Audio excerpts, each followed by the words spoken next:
Welcome to Integrity Inspire, your daily dose of inspiration and motivation, featuring the bright and talented members of the Integrity Marketing Group family. Now, here's your host, Integrity co-founder and CEO, Brian W. Adams. Well, hey, everybody. Thank you so much for joining today's Inspire podcast.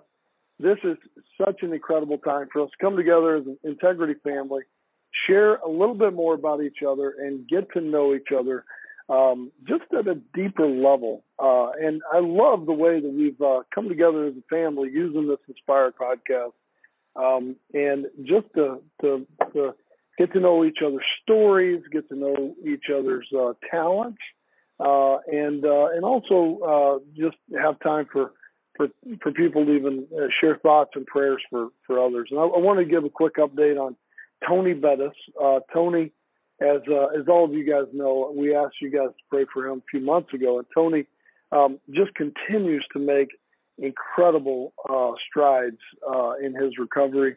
And I was talking to John Bettis this weekend, and Tony is just continuing to make improvements, and just on behalf of the entire Bettis family and everybody, especially at Elder Care, want to thank you for continuing to pray for Tony and the family there, and we can continue to pray for just a full recovery.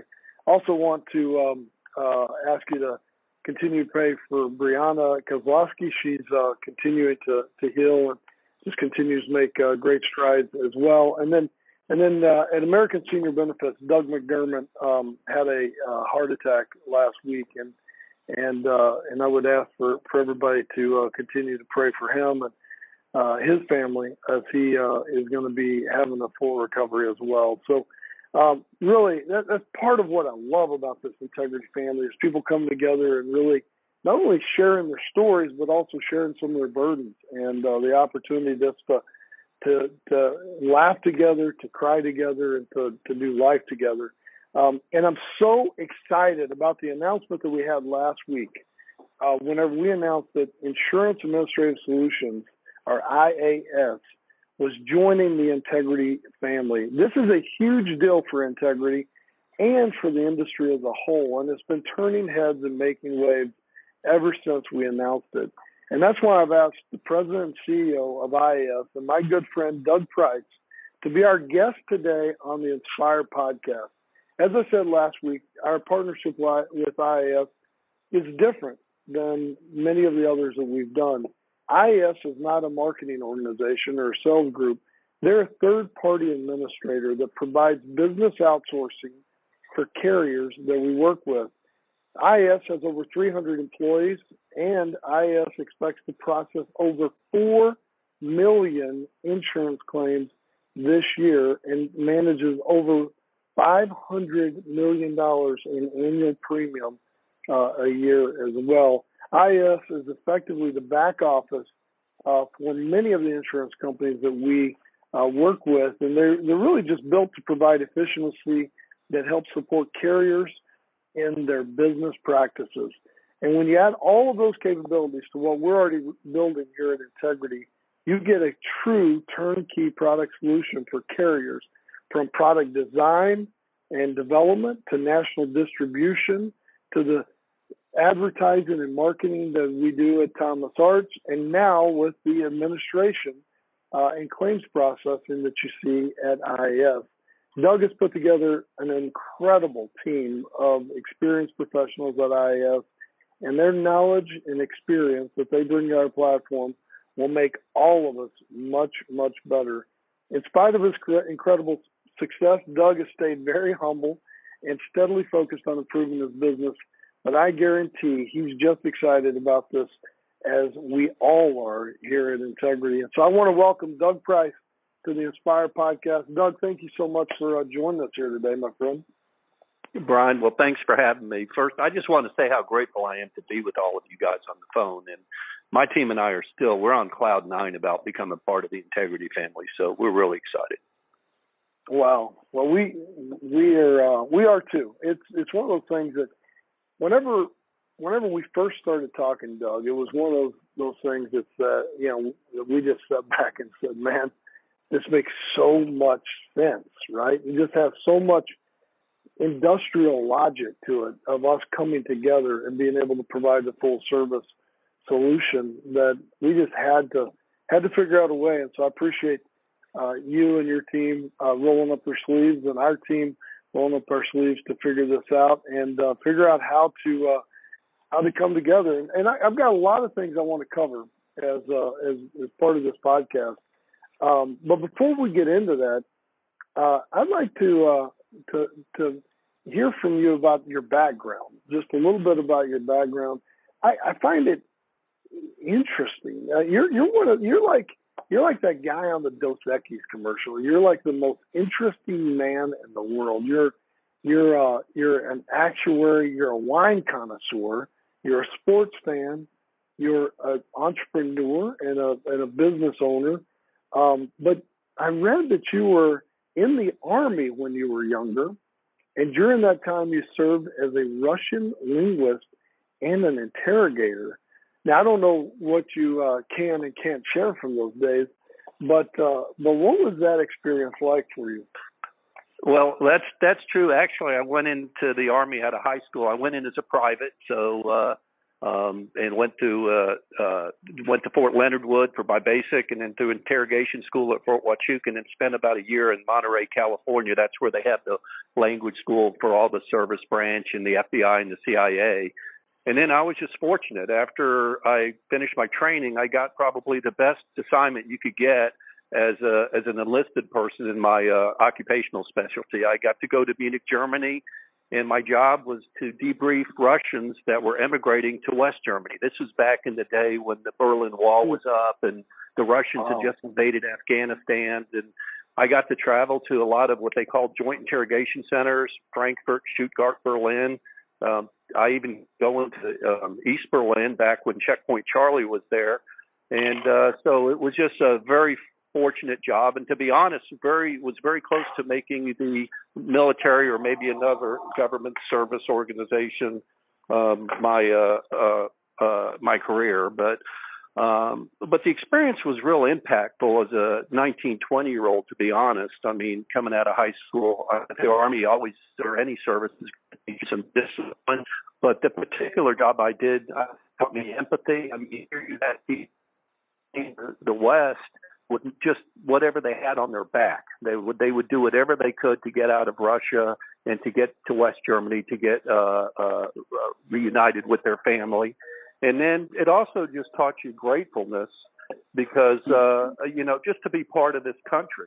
You had people willing to just come here for and just dying to come here, literally almost. And here we just get to live in this country. And we're just here. It's just so impactful. But I think the main thing I learned from there was just the importance of everyone doing their job in a big organization. I mean, the Army is a big machine, and you need to delegate responsibilities from when you're at the top. You need to execute a game plan that you might not understand. And I just hope that these things that I learned in the Army, I was able to incorporate into the IAS corporate culture. Man, and so I grew up in the Cold War era, right? I was a big fan of Red Dawn and all these like movies about the Russians coming in and I was a kid during that time, but you were actually over there and doing interrogation. So you actually learned Russian. Can you still speak any Russian?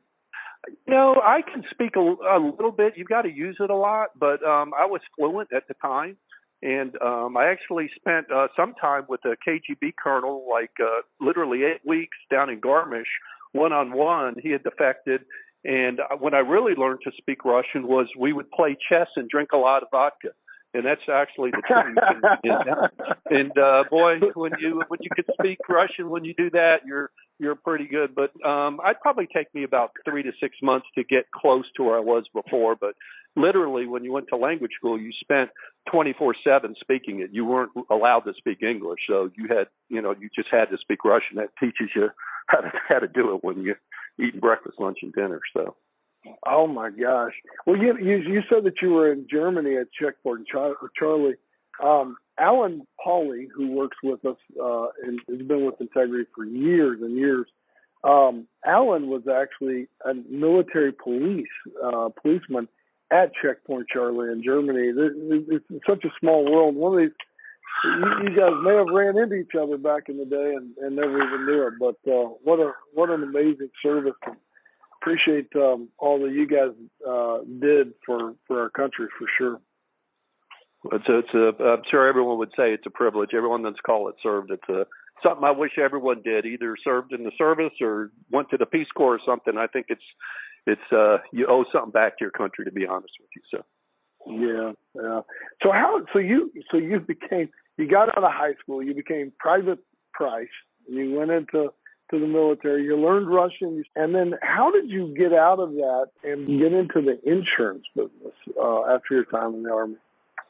Well, actually, I left the Army. I actually stayed in the active reserves for a while, but I had the GI Bill, and so I decided to go ahead and go through the actuarial science program at Georgia State. Now, my father was a Northwestern Mutual agent, so 50-plus years, so I actually knew a little bit about actuarial science. So I went through the actuarial program, and when I graduated in the mid-'80s, I was hired by Aflac, the Duck, and I was hired in the pricing. Yes, and I was hired in the pricing area of that division. And it's interesting that my first boss wasn't an actuary.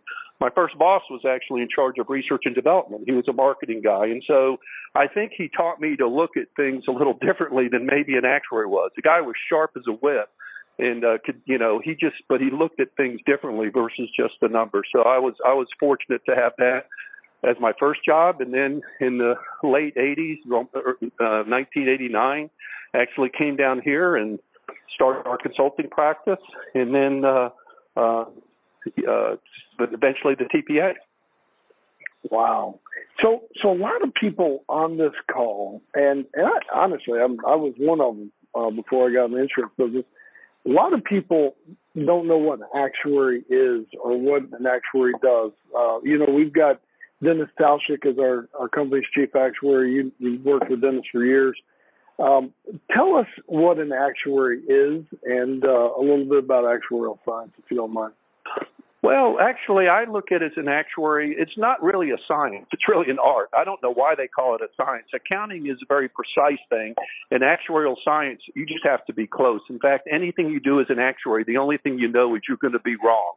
But hopefully you're close because you're projecting things so far out in the future. But I really look at our job as just to be risk managers for insurance companies. So now you might work for pension companies or something else, but to help companies when they are coming into a market or designing a program to do it to hopefully make money, but more importantly, not to lose money. So we're a little bit risk averse, that's just how we're trained, but that's what we do. We manage risk. Yeah, so what you built at IAS and you and your team, I mean, you've got some great people, man. What you guys have built is you've been able to take and help a carrier come into a market, and then you try to take a lot of the other, back office and some of the burden off of the carrier. Explain a little bit more about what IAS does and what services you guys provide to carriers and how integral you guys are to the overall life and health insurance space. Well, I think sometimes your business just transforms as you learn things. And actually, when we first started out as administrator, it was my partners and I met a gentleman that many of y'all might know named Mike White. And Mike was starting out just like I was pretty much. And we saw the need as a group to create turnkey programs for insurance companies, either in the long-term care and the Medicare supplement market. And Mike was very skilled at getting carriers and convincing them that was a good market to go into. So we started doing that, and then companies pretty much would come to us to help them get into a market. We don't usually have companies that are already in the market saying, will you do it? Because they're already doing it. So what you have is companies deciding whether they want to get into the market. And look, they can try to do it themselves and hire people and spend $1 million on systems, or they can go to someone like IAS who already has the trained personnel in the back office infrastructure, and they can hit the market very quick. Or they can go to a known entity and say, hey, look, let's build a good product. Let's find a good administrator and let's get great distribution and let's go out and hit the ground running. So we can get them into the market in 6 months from the time someone would say, hey, here's an idea, to go ahead and filing the product, to getting it approved, to getting the commission schedules all loaded, and to start underwriting, paying claims, just all the back office. The only things that we don't do is we don't market. We don't have a marketing function at IAS, and we don't invest in insurance carriers' money. We put it in their bank account. But other than that, for all intents and purposes, I think we're an insurance company. Man, that is I'm so excited about this overall partnership and what it means for the future of Integrity and what we can do together. Integrity and IAS have had a long history. In fact, going back to what you were talking about with Mike White and all the things that you guys have done. But now this partnership will completely align our two organizations in every way possible. It gives us end-to-end capabilities to help carriers go to the market quicker. It's amazing to think about how our combined resources and personnel offers carriers just a whole new solution to whenever carriers come in and say, I want to get into this market, and we can help them with the product development. We can help them with the distribution, the sales and marketing with all of our 275,000 agents throughout the country and the best known brands that are IMOs in the industry that work with us and are partners of ours. We can help them with their marketing and advertising with Thomas Arts and all the things that they're doing. And then now, and we've had a lot of carriers that have said, we would love to get in this market, but we don't know how to facilitate that process or underwrite those products or pay those commissions. And so now we can say with our partner, with you at IAS, that they can actually, we'll turnkey all of that for them and be able to help support them as they get into the market. And you guys can help them with the product development and the filings. You can help them with the new business processes. You can help them with the underwriting. You can help them with the claims adjudication. You can help them with the whole management of the back office team. And at the same time, you can help them reduce their costs, manage their admin, license their agents, and support the entire process of that massive amount of work that's behind the scenes. And this partnership makes Integrity a true turnkey product development end-to-end solution that I don't think there's anything else like it in the market. And I think it's important for people to know that you didn't have to make this move. IAS was incredibly successful on its own, but you contacted us and said, I want to be part of what you guys are building at Integrity. So why did you decide to partner with Integrity now? Well, I guess, Brian, it's true we didn't have to sell, but I think this is definitely a once-in-a-lifetime opportunity, at least from my perspective, to be able to join with an organization like Integrity. But I think for any owner of a company that's, medium, small size, it's important for an owner or founder of the company to find an organization to carry the torch. I mean, I don't know how much longer I'll work, but certainly not 30 years. And so you got to find a partner that's going to hopefully run the company with the same vision that you have. And boy, your Integrity's vision in terms of how their emphasis on employees, with the stock ownership program, was just meshed so well with us. And then to be really true partners with all these distribution partners that we had worked with in the past, and now to really say we're partners.